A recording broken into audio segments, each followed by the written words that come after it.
In the world of crocodiles, size is everything. And this one is an absolute monster. At 6 meters long, he's the boss of a gang of reptilian killers. The gang takes down and takes apart any animal within their grasp. But everything belongs to the boss.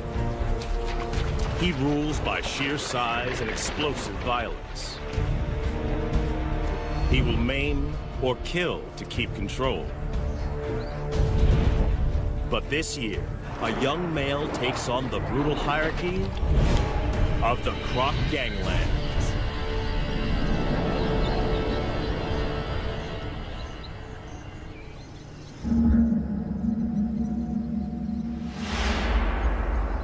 When a baby hippo dies of heat stroke on this beach, only one crocodile has the right to claim the bounty.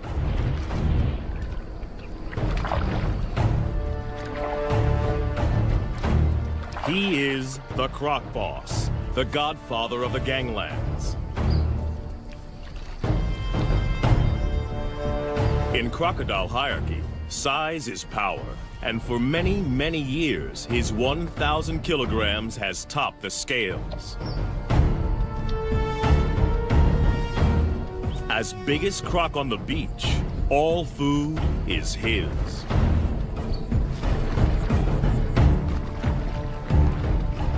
The other crocodiles don't have the power or rank to oppose him.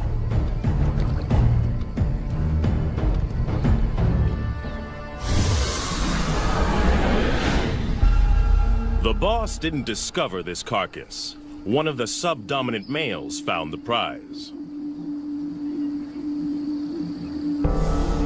At 3 meters long, he is no small crocodile, but he lives on this beach and feeds at the discretion of Croc Boss.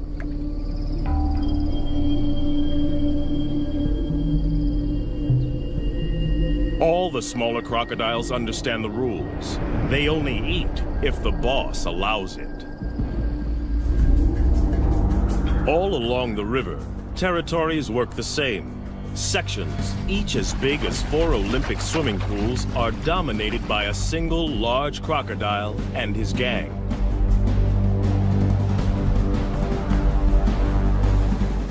Croc Boss is the biggest of them all. But for most of the year, there is a peaceful truce between him and the other leaders. Border skirmishes mostly occur during the mating season. Smaller crocodiles may join the gang as long as they obey 3 simple rules.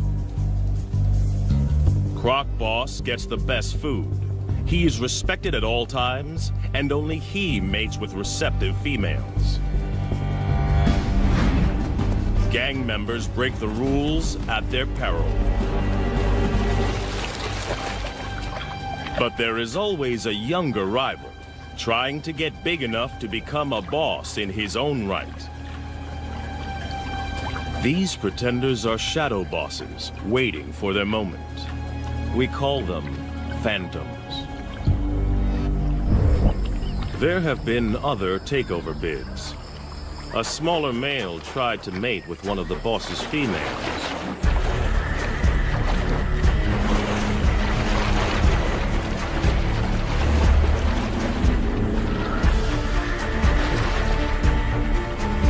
It was a reckless move.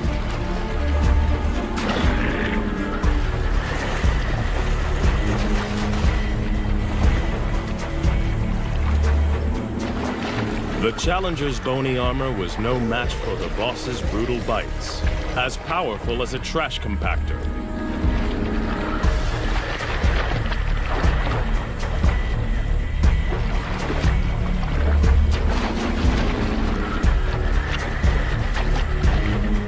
Discipline was swift and terminal.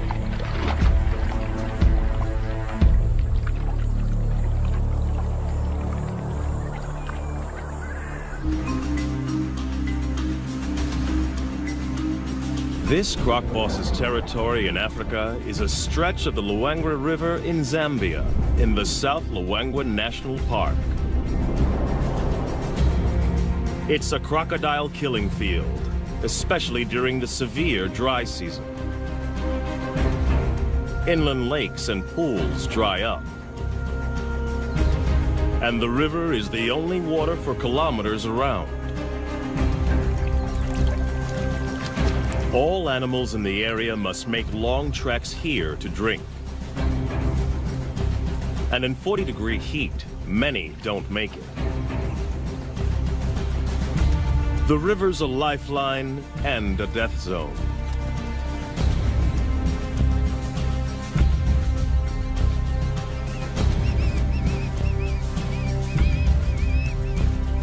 For the croc gangs, the living is easy.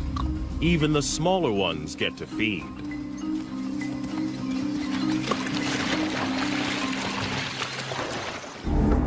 But crocs aren't the only gangs in town. Lions also know the riverbanks are teeming with easy pickings.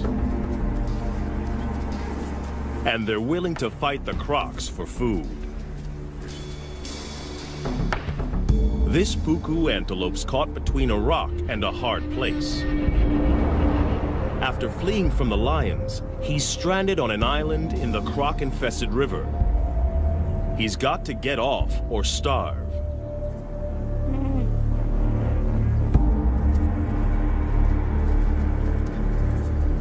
The lions won't swim after their prey. They'll wait for it to make a mistake.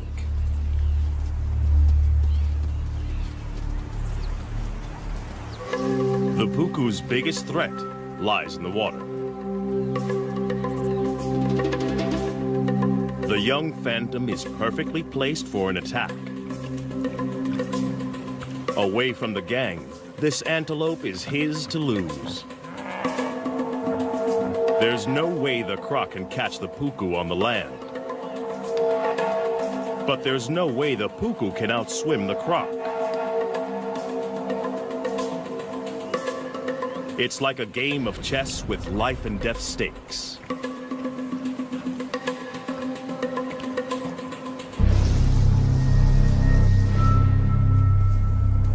The puku has to use the land to put as much distance as he can between himself and the waiting croc, and figure out the shortest swim possible.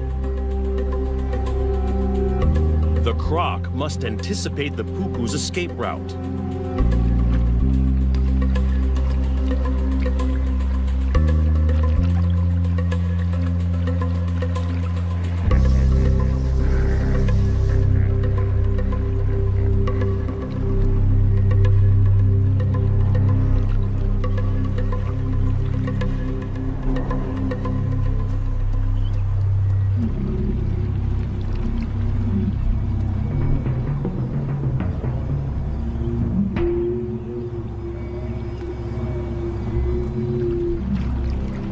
Life boils down to a simple equation of speed versus distance.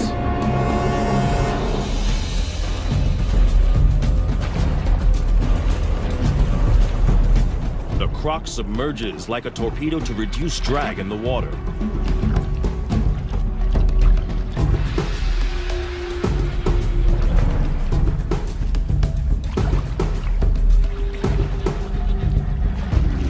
But his top speed of 10 kilometers per hour is not fast enough.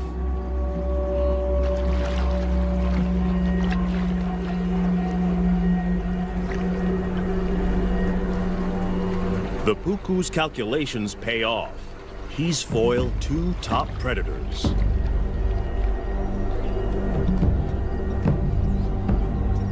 The young croc misses an easy kill.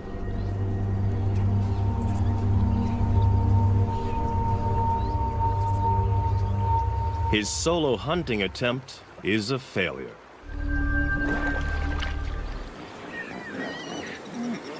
But the dry season has another food bonus on offer. Huge numbers of hippos crush together in the Luangwa's diminishing deep water holes to keep cool. No crocodile, even one as big as Croc Boss, would attack a full-grown hippo.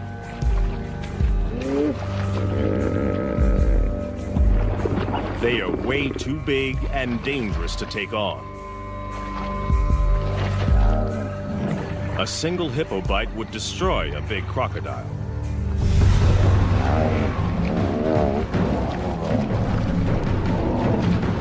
But the crocs don't need to try to kill the hippos.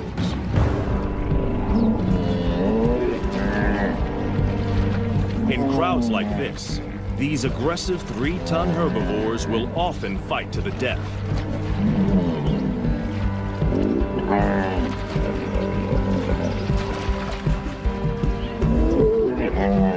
Leaving the croc gangs with a meat bonanza.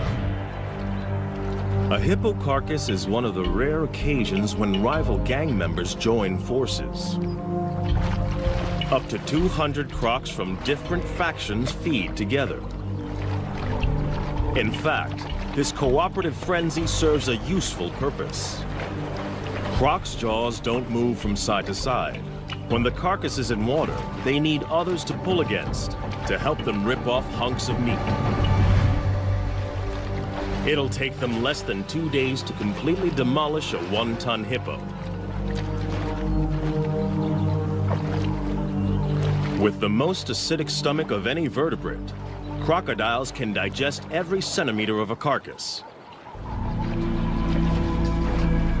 And as usual, the final chunk of meat goes to the croc boss.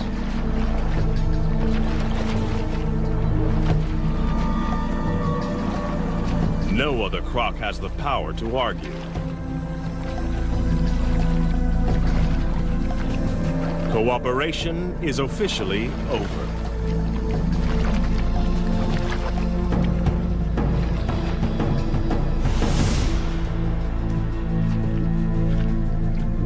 Back on dry land, the lion pride is also living well off the deadly dry season. There's no need to hunt when the scavenging is so good. They rule the riverbanks just beyond the croc's reach. They own this feeding ground, and the crocs know it. Even Croc Boss won't come up here to try to take this carcass off the lions.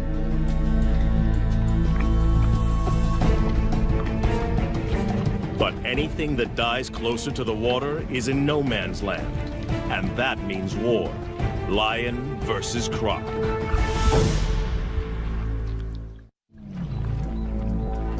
A dead elephant offers up a gigantic feast for the croc gang. They didn't kill it. The deadly dry season serves up another meat mountain. In this brutal time, even elephants are vulnerable. They need massive amounts of water, up to 200 liters a day. If they don't get enough to drink, heat stroke can quickly kill them.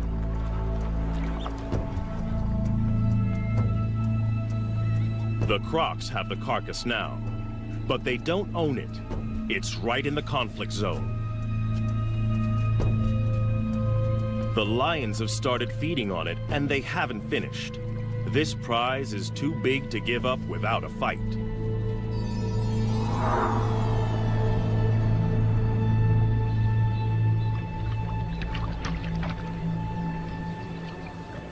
One young male wants more.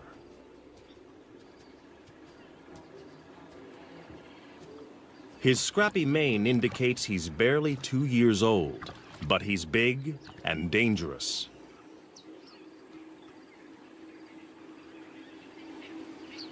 Most of the crocs know to keep their distance. Even this immature lion can kill them.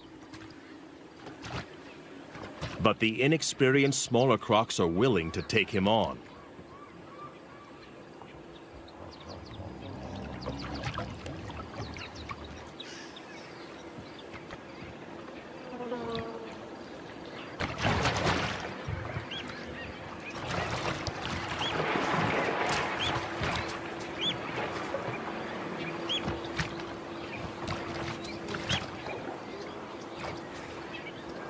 This is not a competition Croc Boss needs to get into. The pickings are slim, and if the gang wins, the carcass is his for the taking anyway.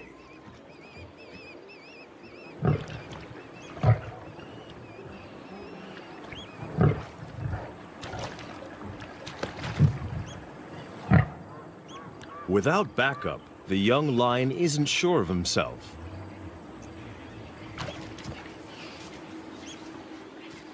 The crocodiles win today.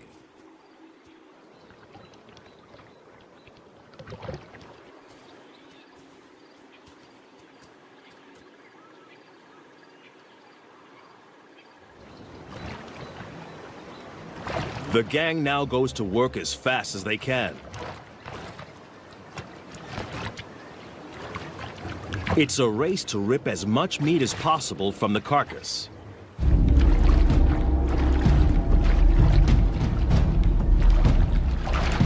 The young pretender wrestles a leg joint away from the smaller gang members.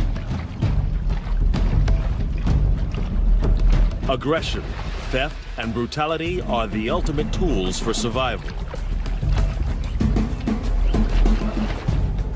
In crocodile hierarchy, bigger individuals are always looking to exploit the little guy.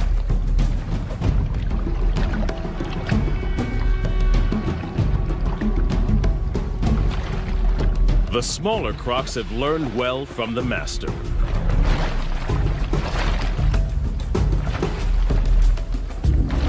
But there is only one master. Croc Boss comes to claim his dues.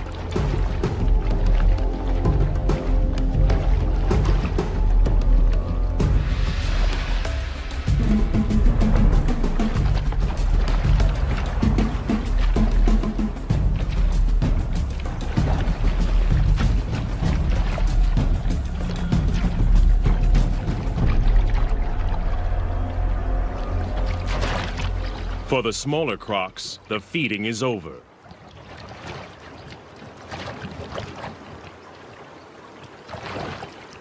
There is no way for the Phantom to mount a challenge.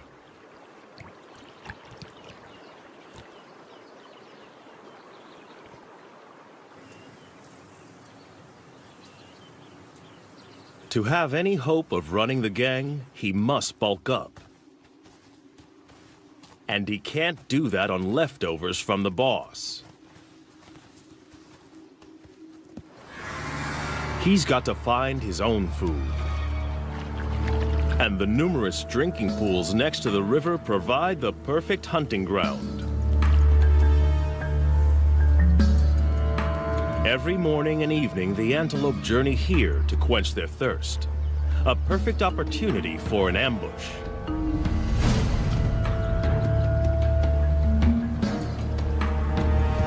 But the impala are on high alert.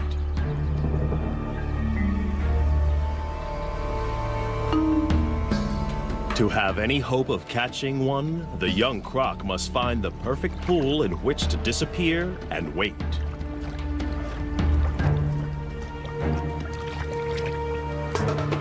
The impala are smart to the crocodile's strategy. They try to drink together where there's safety in numbers.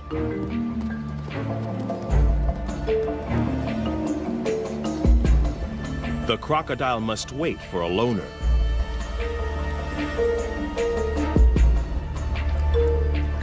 The trap is set.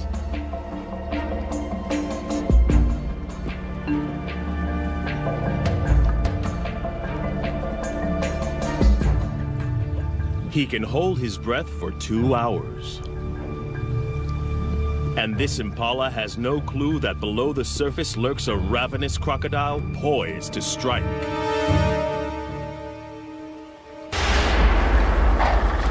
The young croc blows it. Impatience costs him a meal.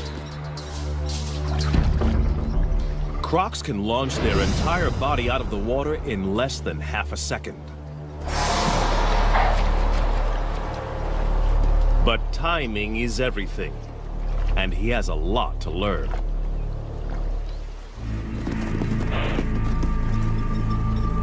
The prey is spooked. The hunt is over. It's a half chance for the lions.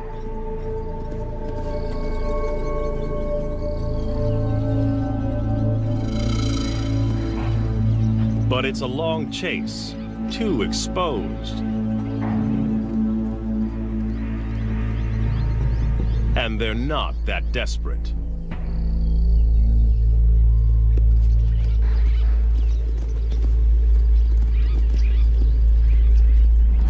They don't have to try too hard. In the dry season, death is always just around the corner.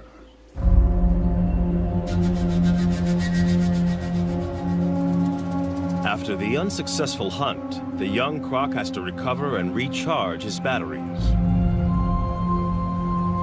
Crocodiles bask to keep their body temperature up and digest more efficiently.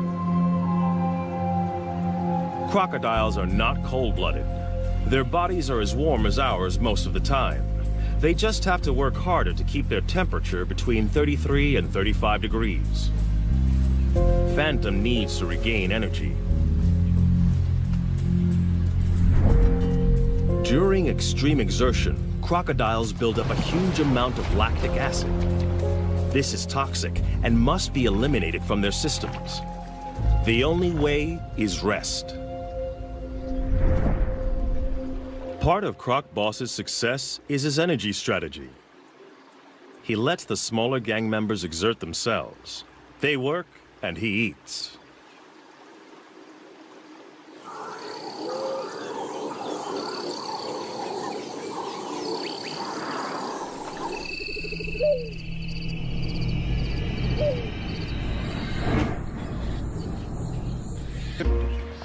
And they have the most unexpected allies.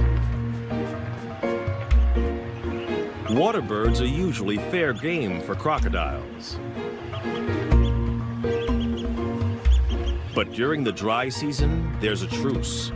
The birds don't fear the crocs. Instead, they collaborate with them. As water disappears from the inland lagoons, fish become trapped in the shallows. Jammed together, they are easy for the birds to catch. Every attempt nets a mouthful of fish. The crocodiles benefit in exactly the same way and work with the birds to corral the fish into ever tighter spaces.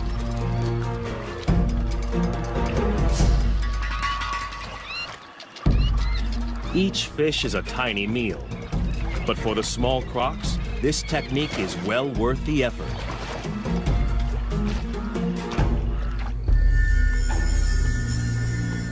But for a monster like Croc Boss, chasing small fry is a total waste of energy.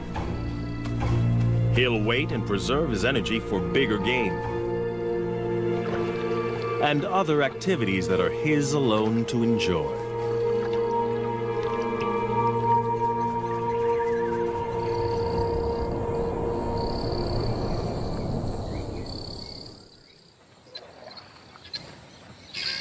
The dry season doesn't just bring a food bonanza. There's an even bigger prize: mating. The ritual begins at dawn.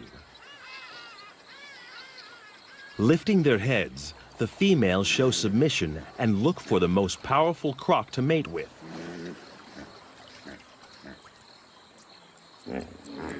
The boss raises his body and literally stands out in the river.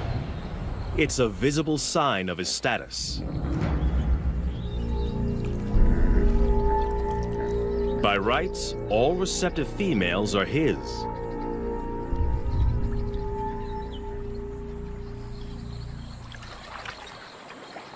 But the young pretender is also drawn in.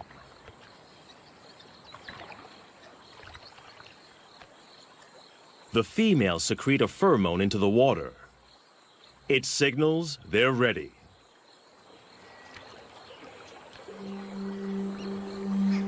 But even the boss must perform before he can mate.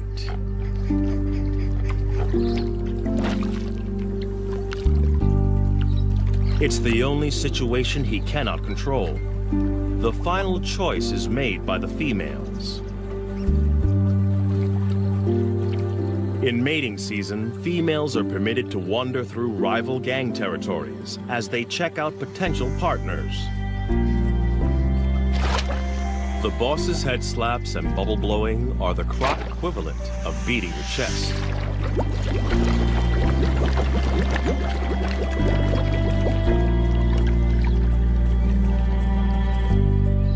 It works.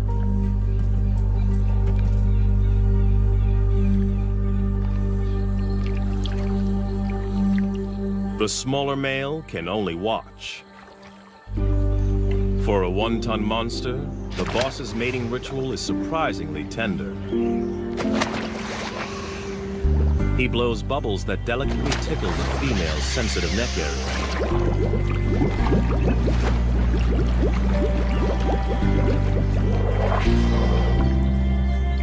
The pair will remain together for up to 1 hour before choosing new partners.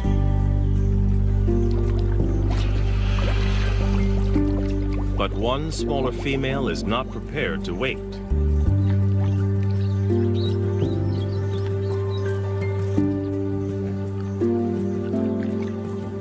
She's interested in the younger rival.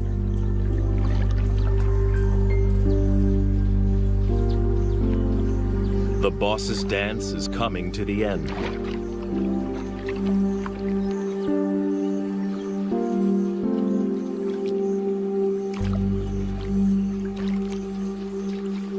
The pair submerges for their final act.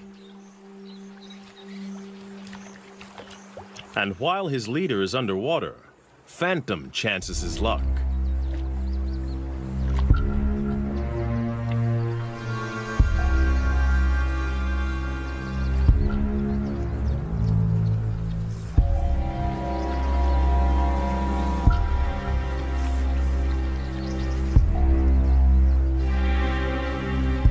But the boss didn't get where he is by being inattentive.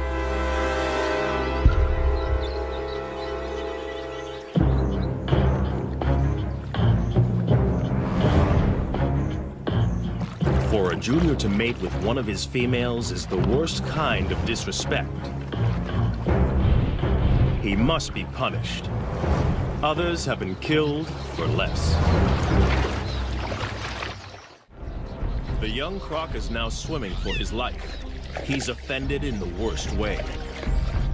And Croc Boss will kill him if he can catch him. But his chase is half-hearted. The boss is still distracted by the mating privileges that come with his position.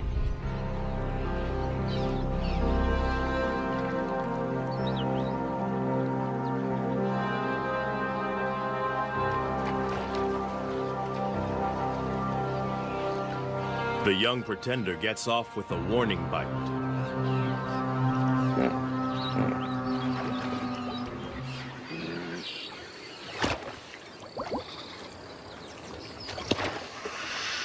Now the insubordinate is dealt with. The boss can return to more gentle pursuits.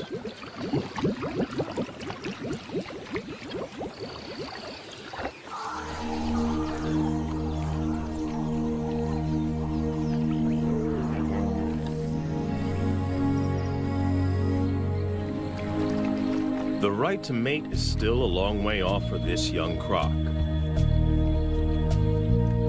He needs to grow. And to do that, he's got to grab every opportunity to hunt.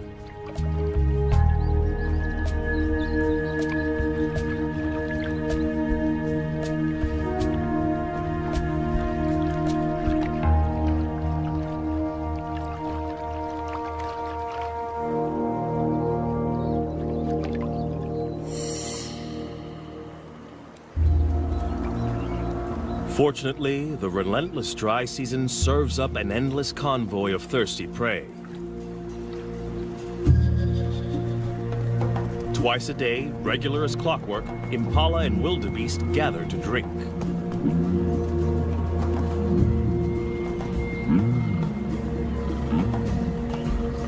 It's another chance to make a kill.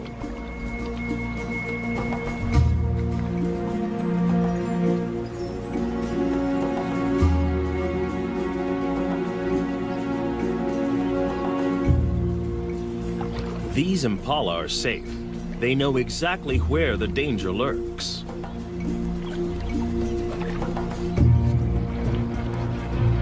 Some even follow the croc to keep an eye on him.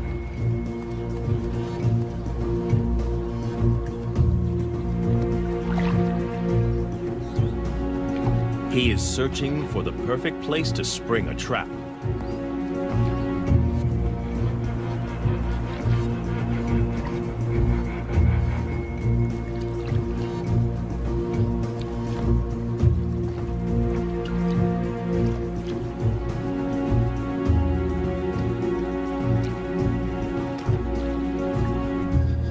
Even when he finds a likely pool, watching impalas raise the alarm.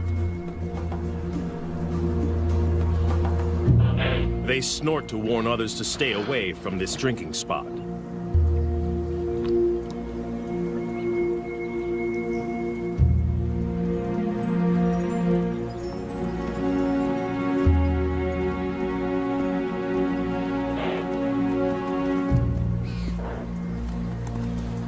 But with an unending stream of animals coming to drink, it isn't long before one individual doesn't get the message.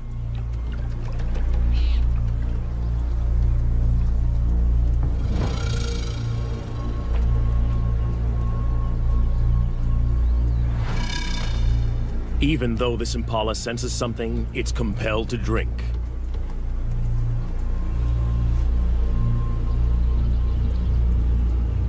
Thirst overrides fear.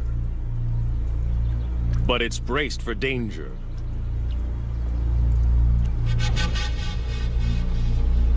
Every muscle is hardwired for escape.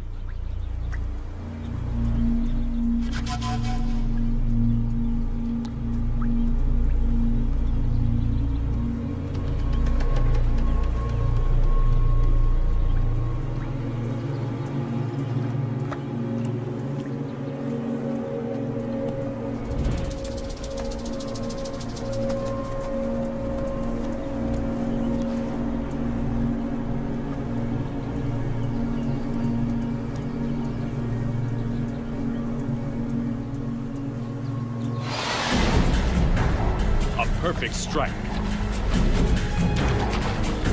But can the young croc hang on? For a second, it looks like this impala might escape. But it dislocates its leg, and it's all over.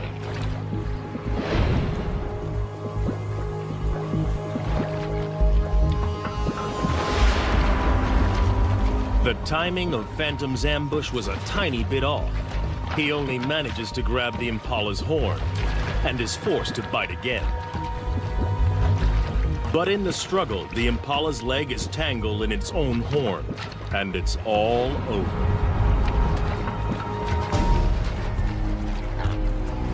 It won't be a quick death.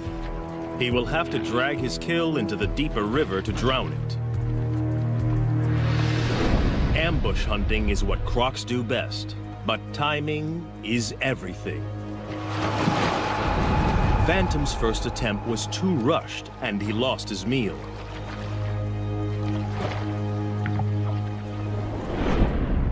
But the young pretender is learning. This time, he patiently waited for the impala to make a crucial mistake.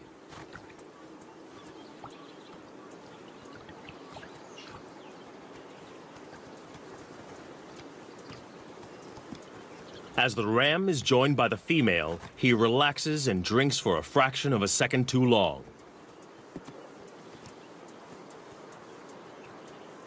A fatal error.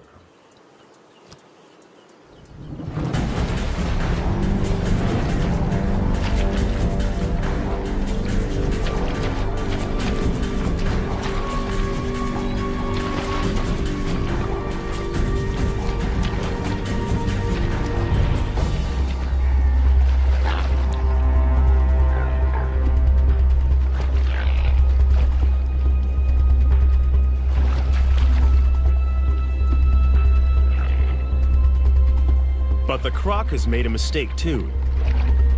His perfect ambush is in full view of the gang. Now he must fight to keep it.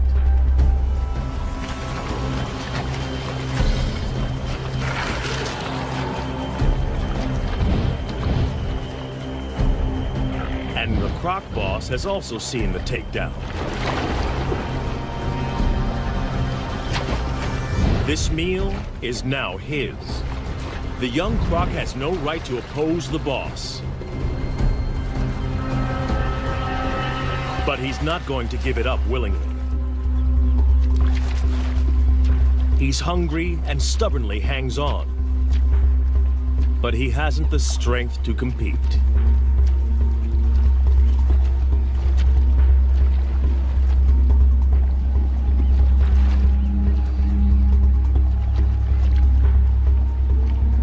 The rest of the gang fights to get a bite onto the impala.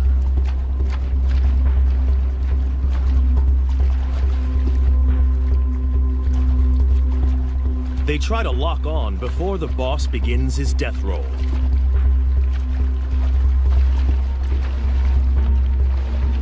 As the giant spins, he literally tears the impala to pieces. Any of the gang that can hang on may end up with a big chunk of meat. The impala has gone from living animal to meat chunks in a couple of seconds. Some of the gang manages to snag a piece, but not the pretender. In the ganglands, catching the prey doesn't guarantee you eat the prey. Hunting and fighting are a major drain on a smaller crocodile's energy reserves. Phantom must rest to build up his strength.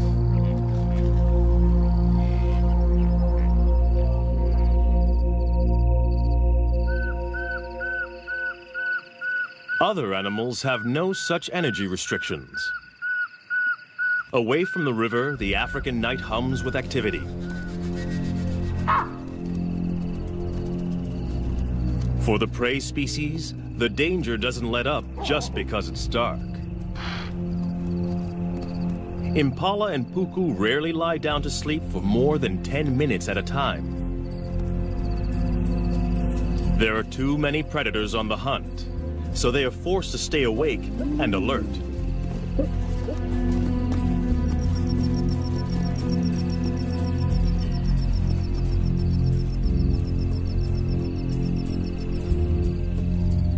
Lions take advantage when the crocodiles can't.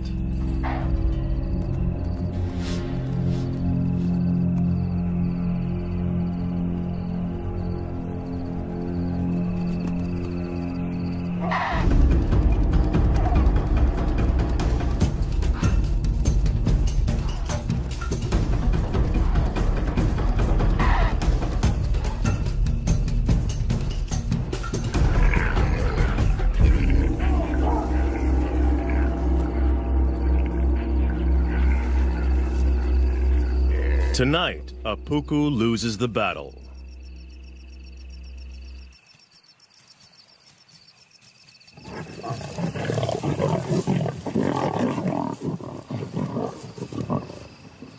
Dry season around the Luangwa River is not a good time to be a herbivore.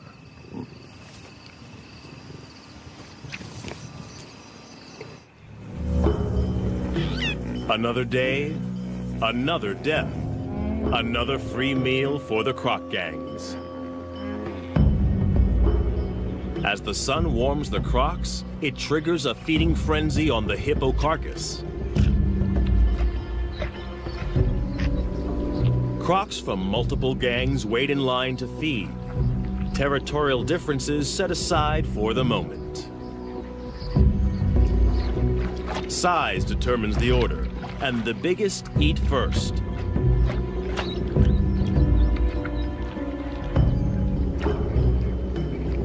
The young pretender and the other smaller crocs must wait.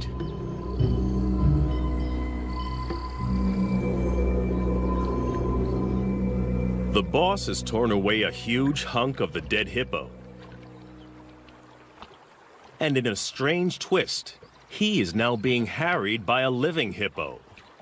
One of the few creatures that can kill a big crocodile. In a bizarre scene, the croc boss is being menaced by a huge hippo as it consumes his dead relative. At first glance, this looks like a challenge for food. But hippos are exclusive herbivores.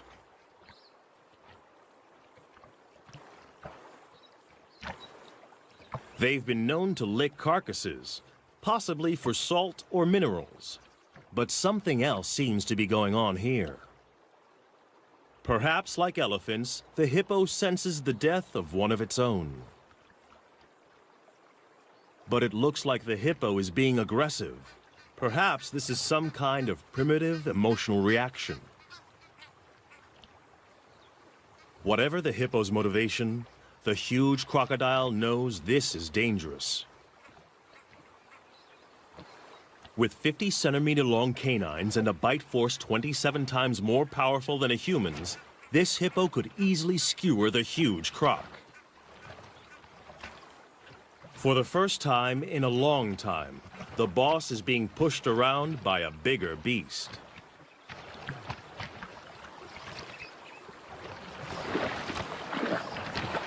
It's time to retreat.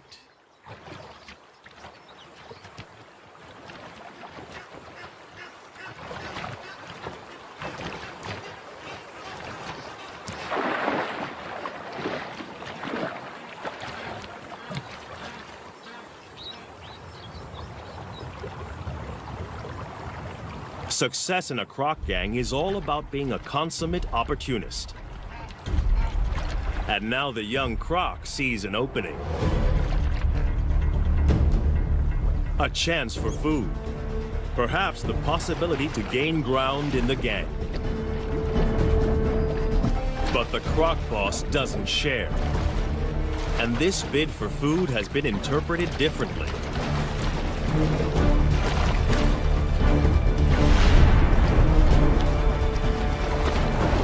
It's now a power struggle. And the boss's violent death roll is a deadly attack.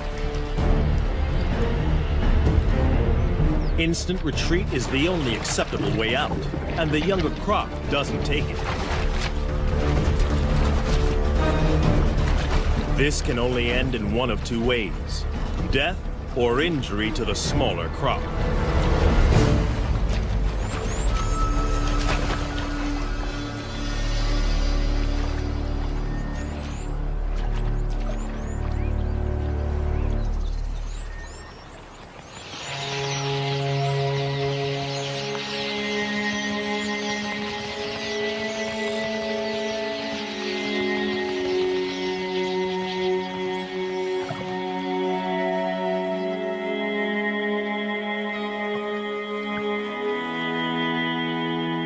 He gets off lightly. He is alive. But it's still a disaster.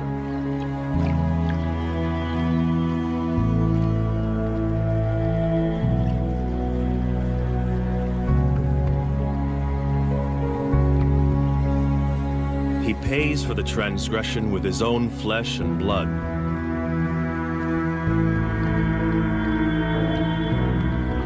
The monster croc ripped his top jaw clean off.